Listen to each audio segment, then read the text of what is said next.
colesterol é essencial para a saúde. A maioria do colesterol do nosso organismo é produzido pelo fígado.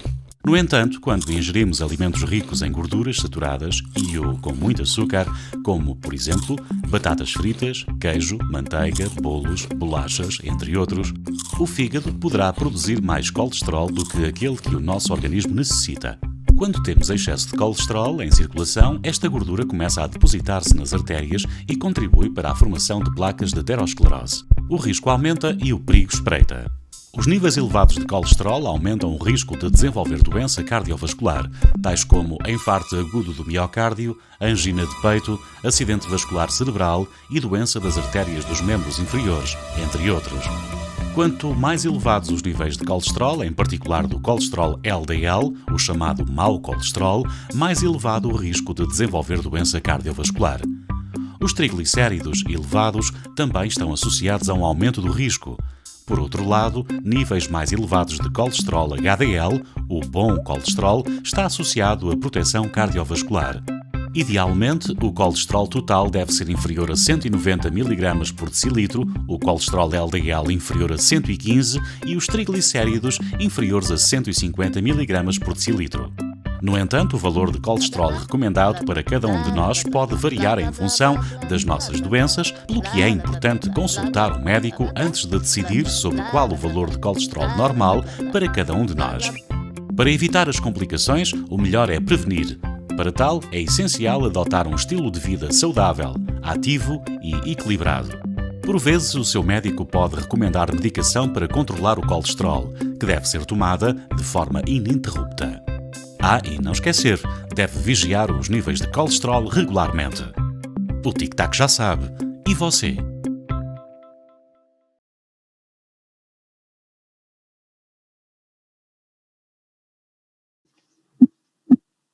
Eu recordo mais uma vez todos os participantes que estão connosco que podem e devem colocar questões aos nossos oradores que se encontram hoje aqui connosco. Eu passo já a apresentar a próxima convidada, que é a Joana Sousa. A Joana é investigadora do Laboratório de Nutrição da Faculdade de Medicina da Universidade de Lisboa, parte da direção da Ordem dos Nutricionistas e presidente da Comissão Instaladora da Especialidade em Nutrição Comunitária e Saúde Pública da Ordem dos Nutricionistas. Muito bom dia, Joana, muito obrigada por se juntar a nós. Passo-lhe agora a palavra. Olá, muito bom dia a todos. É com muito gosto que hoje estou aqui convosco e muito obrigada pelo convite. Caber-me-á então a mim falar um bocadinho relativamente àquilo que é o papel da alimentação, todos para a mesa, vamos alimentar o nosso coração e o que é que pode estar aqui a ser caracterizado como os principais erros alimentares das crianças e dos adolescentes e se calhar desmistificar um bocadinho algumas ideias que possam existir nas vossas cabeças para vocês perceberem aqui também a importância aqui da alimentação como um fator de risco muito, muito relevante na prevenção, conforme o professor Fausto dizia logo no início, das doenças cardiovasculares, sendo elas as principais causas de morte. Quando olhamos então aos fatores de risco que mais contribuem para as principais causas de morte, e que estamos a falar então em concreto a doença cardiovascular no seu topo, o que é que nós vemos logo aqui nos primeiros lugares e quero-vos destacar? Hábitos alimentares inadequados, conforme vocês veem aqui de forma muito clara, e depois o índice de massa corporal elevado, ou seja, excesso de peso e aquilo que é a nossa alimentação como os fatores de risco que mais contribuem. E qual é a realidade destes dois fatores de risco tão precocemente na idade da criança e do adolescente? Como é que estão as crianças e os adolescentes em Portugal? Será que vocês têm consciência disto? Será que vocês sabem realmente como é que está esta realidade convosco em concreto? Vamos tentar perceber um bocadinho melhor. Quando olhamos aos fatores de risco e no concreto fatores de risco alimentares, estamos a falar do quê? Quais são os principais erros alimentares que mais contribuem para as principais causas de morte, ou seja, que mais contribuem para a doença cardiovascular? Temos baixo consumo de cereais integrais, temos elevado consumo de carne vermelha, temos baixo consumo de leguminosas, elevada ingestão de sódio ou sal, se quisermos assim chamar, talvez seja mais fácil perceber, baixo consumo de fruta e baixa ingestão de fibra. Claro que esta baixa ingestão de fibra está derivado ao quê? Ao baixo consumo de cereais integrais e ao baixo consumo de frutas. Então, olhando a estes principais, não vamos entrar ao pormenor, vamos tentar perceber, no caso em concreto das crianças e adolescentes, qual é o vosso padrão alimentar relativamente a estes principais fatores de risco que mais contribuem para a doença cardiovascular. Primeiro, perceber do ponto de vista de estado nutricional, como é que vocês estão? Uma em cada criança ou adolescente, o que é que acontece? Está com excesso de peso. Vocês podem ver nas duas colunas da esquerda, é um indicador de pré-obesidade, ou seja, estou quase ali a entrar num intervalo de obesidade. E depois à direita, umas colunas um pouco mais baixas, temos a obesidade em si. Quando somamos o azul escuro com o azul escuro, que é os adolescentes, estamos a falar então de excesso de peso, que é o somatório da pré-obesidade com a obesidade. E daí eu vos dizer que, somando a esquerda com a direita, nós temos quase mais de 30% de excesso de peso, quer em criança, quer adolescente. Por isso nós dizemos que 1 em cada 3 de vocês tem excesso de peso. E conforme vocês viram logo no primeiro slide, o índice de massa corporal elevado, que é aquilo que nos diz se estamos ou não em excesso de peso, é um dos principais fatores de risco para a doença cardiovascular. Por isso, o cenário não é nada agradável em Portugal relativamente a este indicador e, em concreto, nas crianças e nos adolescentes. Então, vamos olhar a alimentação. Principais erros: excesso de consumo de gordura animal, excesso de consumo de sódio, excesso de consumo de açúcares, principalmente refrigerantes, por exemplo, e daí estas imagens que aqui vos apresento. Ao mesmo tempo, o que é que temos aqui com o baixo consumo? Temos então as leguminosas e os hortofrutícolas. Estes são os principais erros alimentares que vocês cometem e que devem ter algum cuidado relativamente àquilo que deve ser as vossas escolhas e como é que vocês podem pensar nos vossos lanches, nas vossas refeições principais, e vou-vos deixar aqui algumas ideias, alguns truques para que vocês possam tomar uma decisão mais consciente e possam preparar os lanches, ajudar os pais lá em casa para quando levam para a escola, de escolher as melhores opções tendo em conta a vossa saúde. Vocês têm uma vantagem, vocês hoje sabem que felizmente a esperança média de vida aumentou, ou seja, vocês têm a consciência que o mais provável é durarem até aos 80, 85 anos, as mulheres um bocadinho mais que os homens, mas a média nacional é esta, por isso hoje, pelo menos, vocês podem dizer que isso sabem. Agora, qual é aqui o problema? É a qualidade de vida dos vossos anos. Ou seja, vocês podem durar até aos 80, 85 anos, mas se calhar metade dos vossos anos não têm qualidade de vida. Porquê? Porque andaram e andam e já o têm comportamentos do ponto de vista de estilo de vida que não são os mais ajustados, tendo em conta a necessidade para a vossa melhor saúde. E vou-vos mostrar exatamente o quê? Recordam-se daquilo que eram os principais erros alimentares? Tínhamos os cereais logo no topo. E dizer-vos o quê? Que vocês têm um consumo 15% abaixo daquilo que é o recomendado. O recomendado está aqui identificado com a linha encarnada e depois o consumo real que vocês fazem. Nas crianças até aos 10 anos temos o azul mais escuro, nos adolescentes dos 10 aos 18 temos o azul mais claro. Por isso vejam em relação aos cereais, vocês têm um consumo de cereais 15% abaixo daquilo que é o recomendado. Vejam em relação à gordura animal, carne, pescado e ovos, vocês têm um consumo 70% acima daquilo que é o recomendado. Leguminosas, estamos a falar de grão, de feijão, de favas, de ervilhas, de lentilhas, temos várias alternativas, podem ser introduzidas na nossa alimentação de várias formas, na sopa, em acompanhamentos de pratos principais, até em sobremesas. O que é que acontece? Vocês têm um consumo 80% abaixo do recomendado. E em relação aos hortofrutícolas, fechando aqui os grupos dos alimentos em que vocês têm piores hábitos alimentares. Fruta, 60% abaixo daquilo que é o recomendado, e em relação àquilo que são os produtos hortícolas, estamos aqui a falar um bocadinho melhor que a fruta, estamos numa posição um bocadinho melhor, mas não estamos de todo numa posição confortável relativamente àquilo que é a recomendação. Por isso, grandes erros alimentares que vocês têm: baixo consumo de cereais integrais, atenção, não estou a falar de cereais tipo pequeno almoço, tipo choca-pics e estrelitas, que têm bastante quantidade de açúcar, está bem? Estamos a falar de cereais mais ricos em fibra. um consumo muito elevado de carne, pescado e ovos, baixo de leguminosas e baixo de fruta e de hortícolas. E quando digo baixo, é muito baixo em alguns destes grupos. Se olharmos a nutrientes importantes, passando dos alimentos para os nutrientes e em relação à saúde cardiovascular, o que é que eu foco? Foco o sódio, que é o sal, está bem? E que é transportado, está naturalmente nos alimentos, mas provém muito do sal de adição, e foca aquilo que é a fibra, que é aquilo que nos dá saciedade, satisfação com a alimentação que estamos a ter. E o que é que nós vemos? Em relação ao sal, nós temos um consumo, as crianças e adolescentes em Portugal, 40% acima do recomendado, e a fibra mais de 20% acima também, acima do recomendado, está bem? Abaixo do recomendado neste caso em relação à fibra, está bem? Temos um consumo 20% abaixo do recomendado.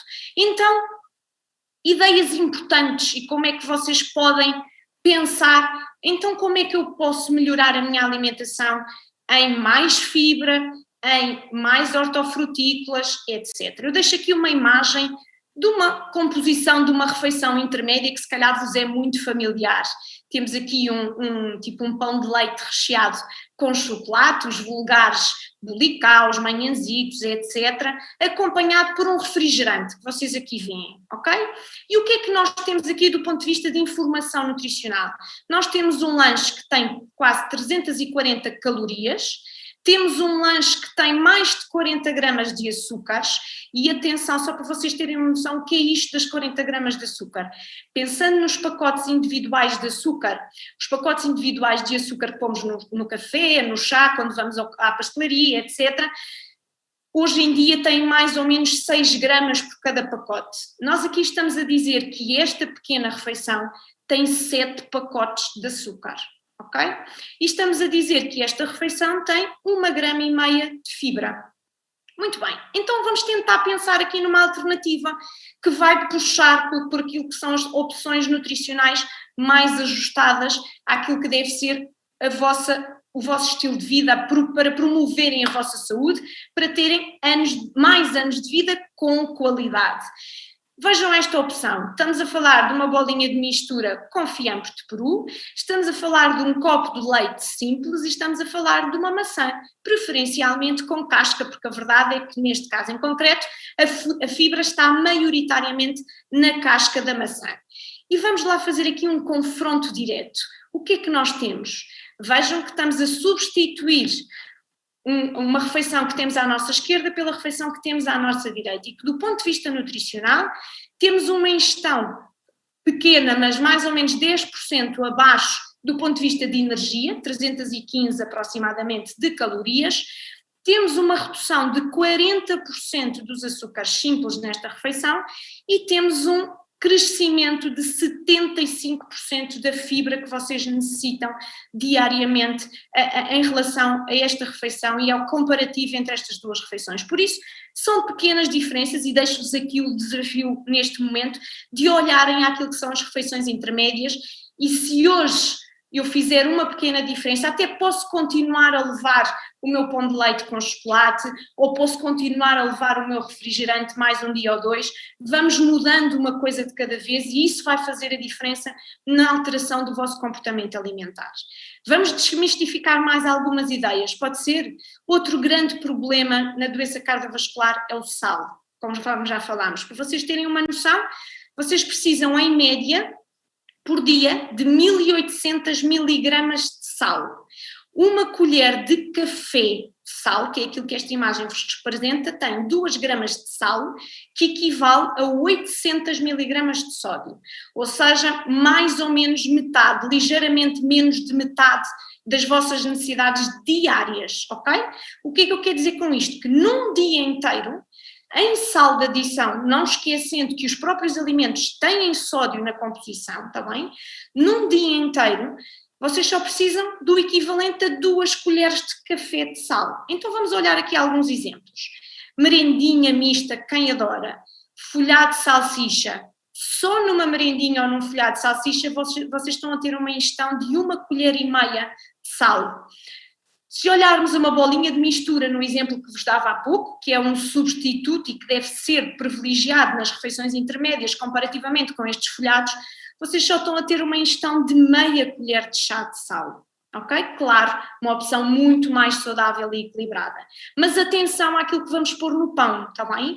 Enchidos são muito ricos em sal, são muito ricos em sódio, está bem? Para vocês terem uma noção, 20 gramas tem mais ou menos o equivalente a uma colher de chá de sódio. 20 gramas estamos a falar de 2 fatias finas de salpicão, está bem? Salsicha, quem não gosta de salsicha Frankfurt no seu cachorro?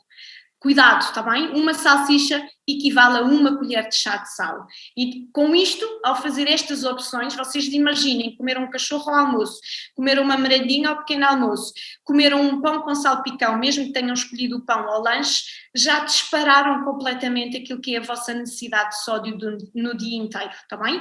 E isto é o sal, é o sódio que está naturalmente presente nestes alimentos, fora aquele que vocês depois vão adicionar no vosso almoço, no vosso jantar, com as confecções que vão fazer, que a família vai fazer lá em casa, está bem?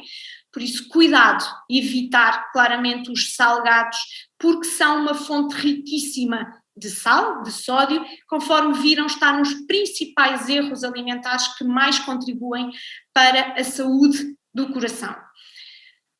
E agora, quem não gosta de fast food, e estamos aqui quase a terminar as nossas grandes mensagens, eu não quero de todo dizer para vocês deixarem de ir ao fast food, deixarem de ir às grandes marcas que todos nós conhecemos, seria claramente estar a dar um tiro no pé se eu vos dissesse vamos deixar de ir a estas grandes superfícies. Claro que não.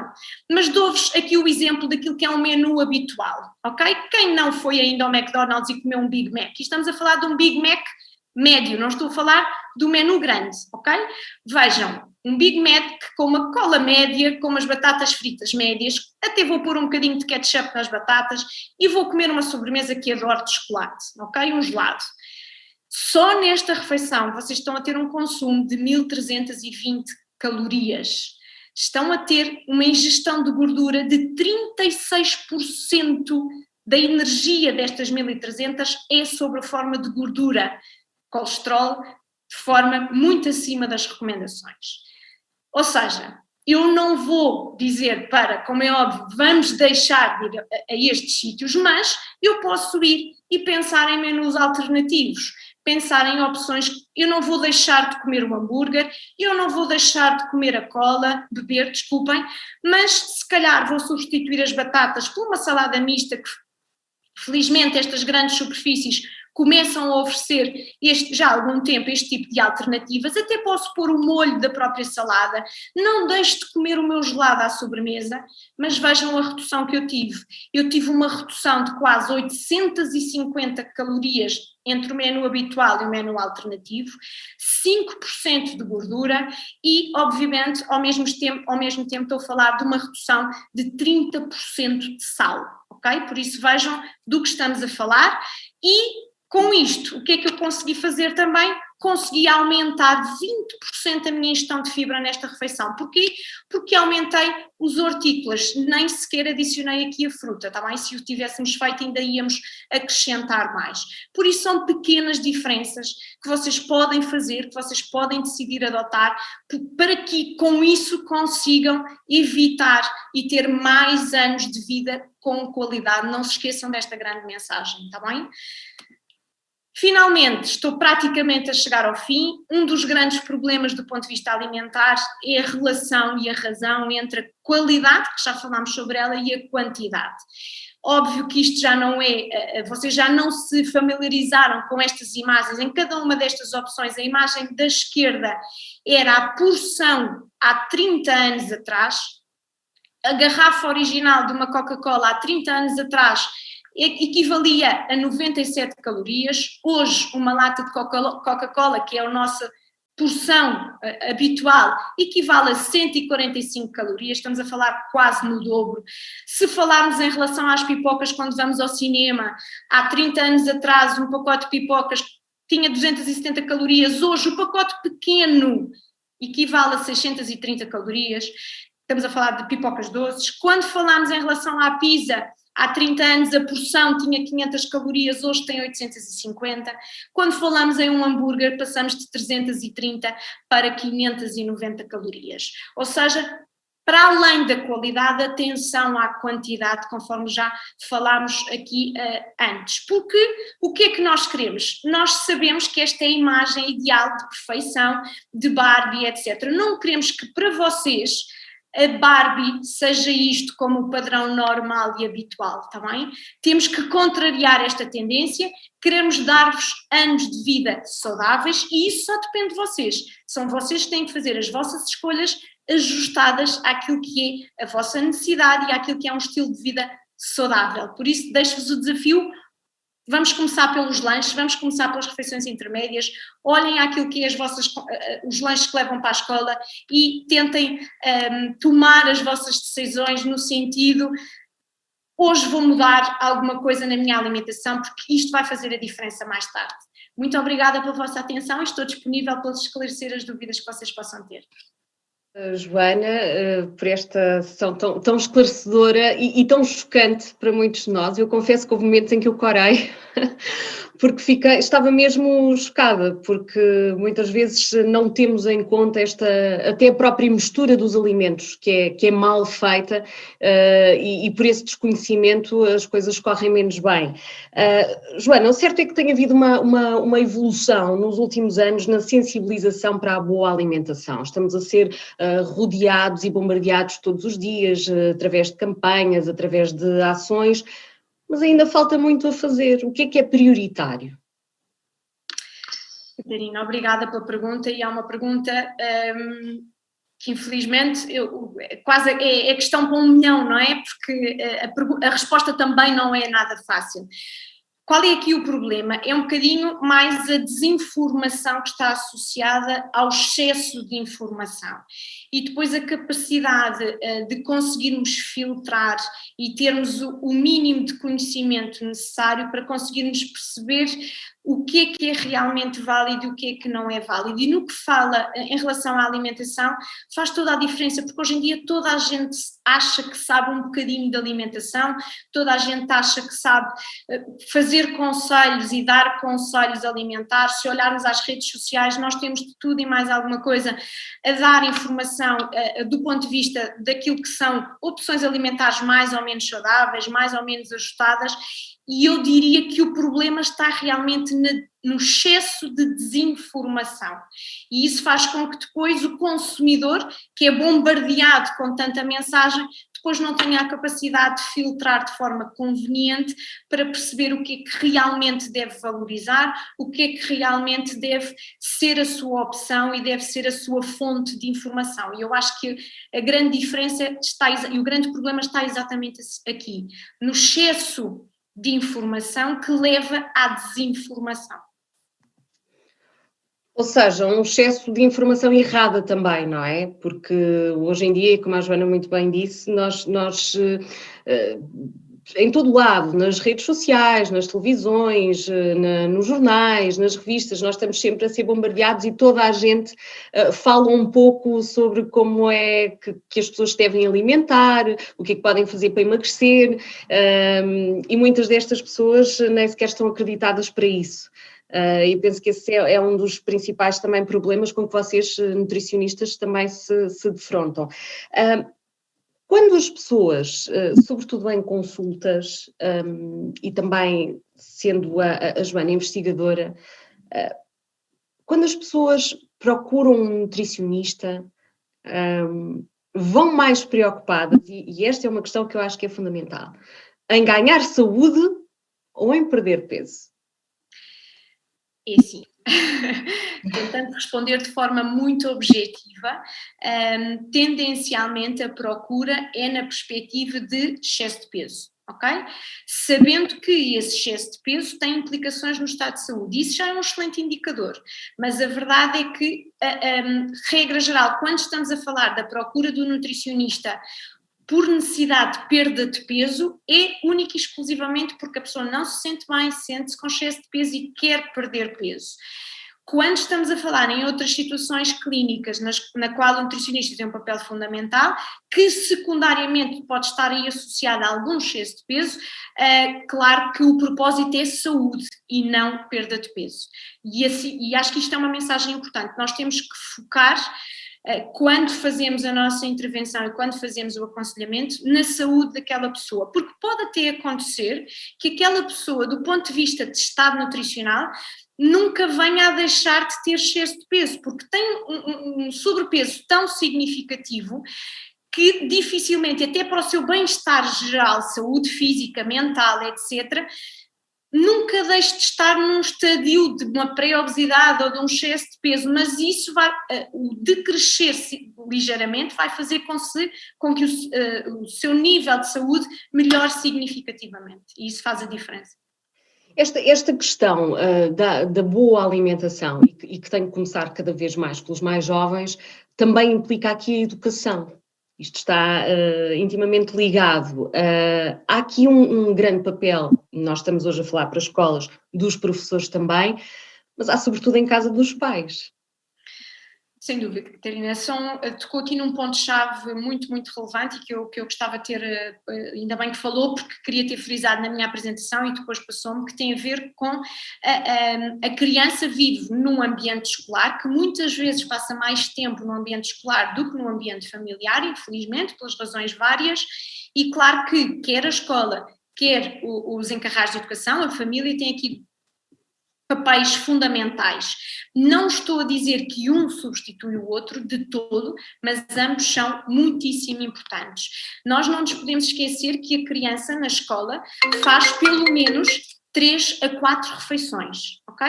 Não nos podemos esquecer que a escola, e quando estamos a falar em primeiro ciclo, que é um dos públicos-alvo aqui, a escola...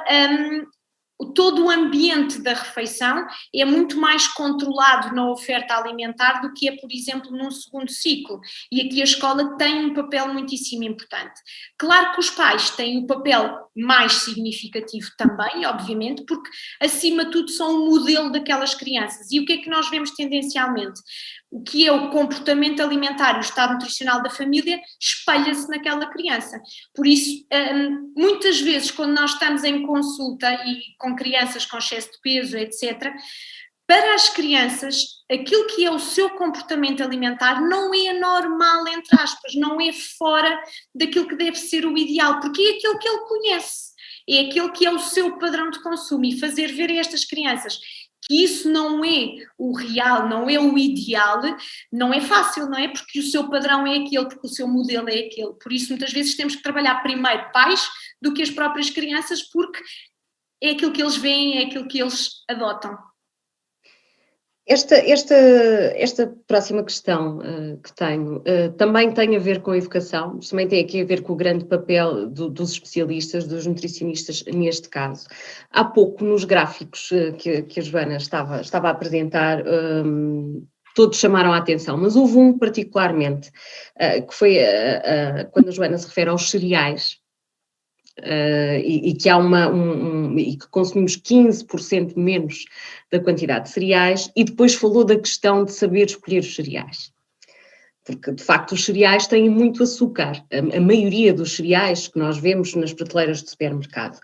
Há aqui falta de informação, e não só agora, não me refiro apenas aos cereais, mas em todos os outros alimentos, de leitura de rótulos. Saber ler o rótulo. Pergunto-lhe se não devia haver aqui maior informação e não se devia bater mais nesta questão, porque muitas vezes as pessoas olham para o rótulo e não o sabem decifrar. E não conseguem perceber o que está ali e olham muitas vezes para campanhas até enganosas, menos açúcar, é light, e as pessoas pensam, é light, então posso comer. Eu acho que este é um grande problema também. Sem dúvida, Catarina. Do ponto de vista de literacia alimentar e nutricional, o rótulo é uma ferramenta importantíssima. E quando quando mostrava naquele gráfico, nas primeiras barras relativamente aos cereais, referia-me ao grupo de alimentos cereais, ok?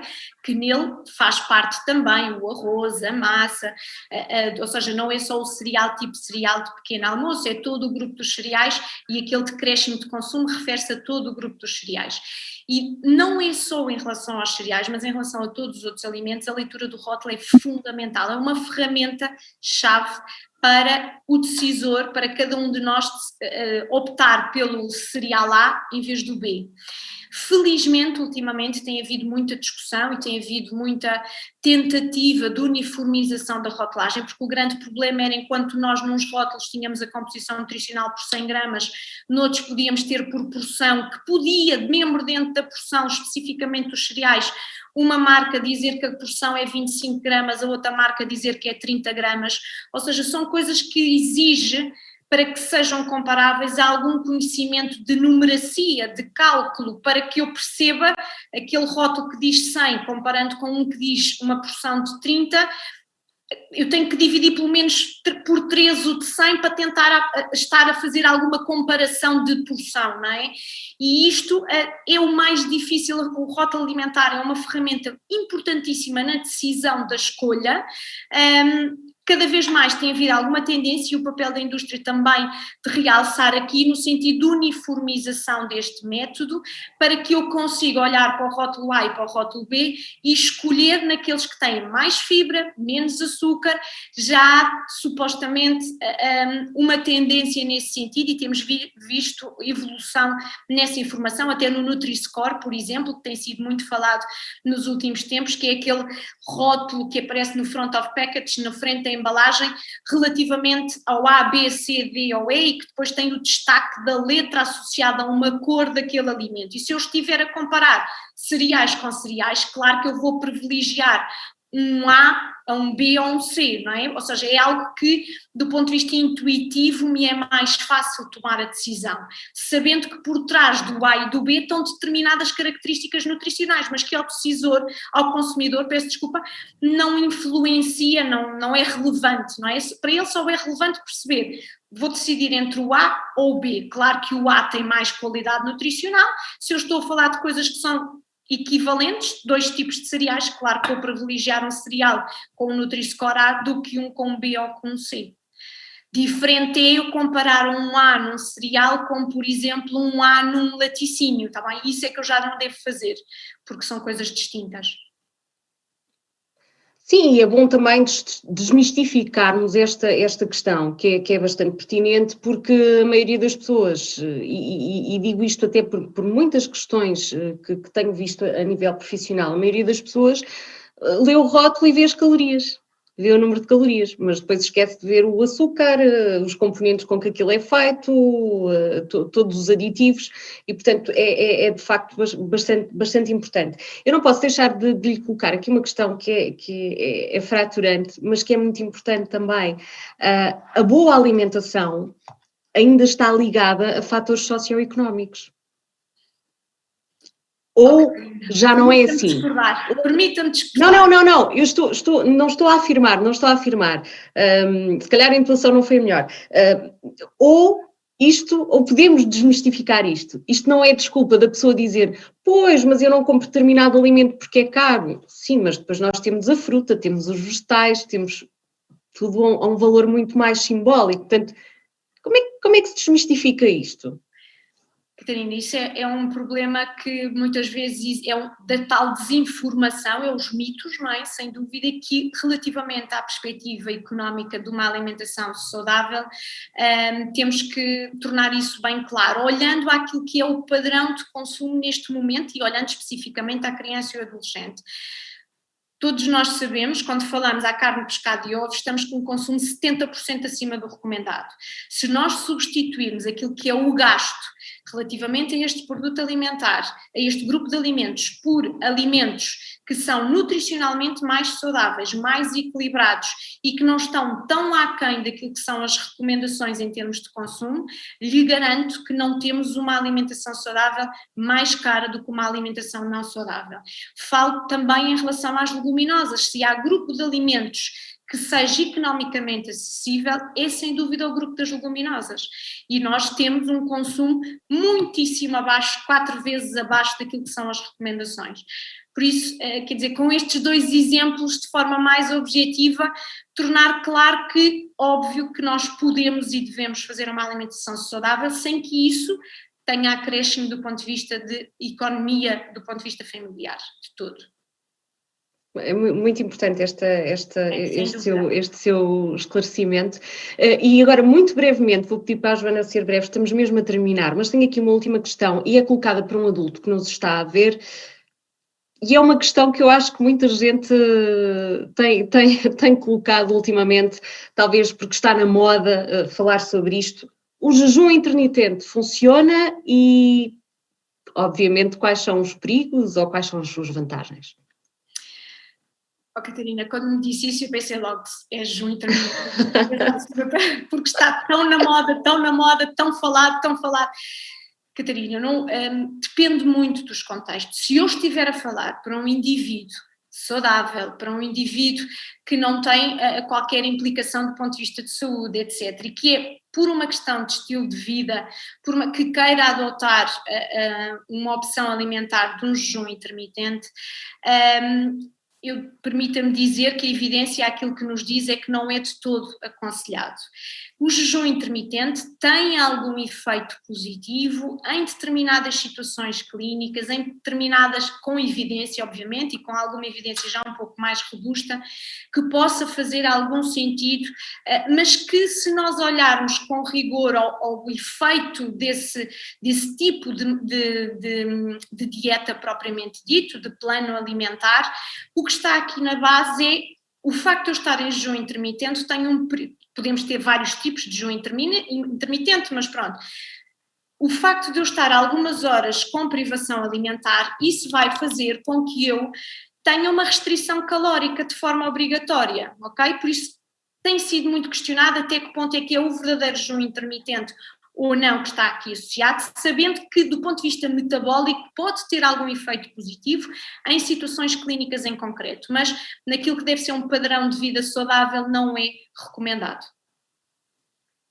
Joana, muitíssimo obrigada por esta sessão tão esclarecedora, pelos exemplos que nos deu e que certamente nos deixou a todos a nós a refletir e que espero que seja mais um passo para sermos mais saudáveis diariamente. Obrigada. Muito obrigada. Obrigada.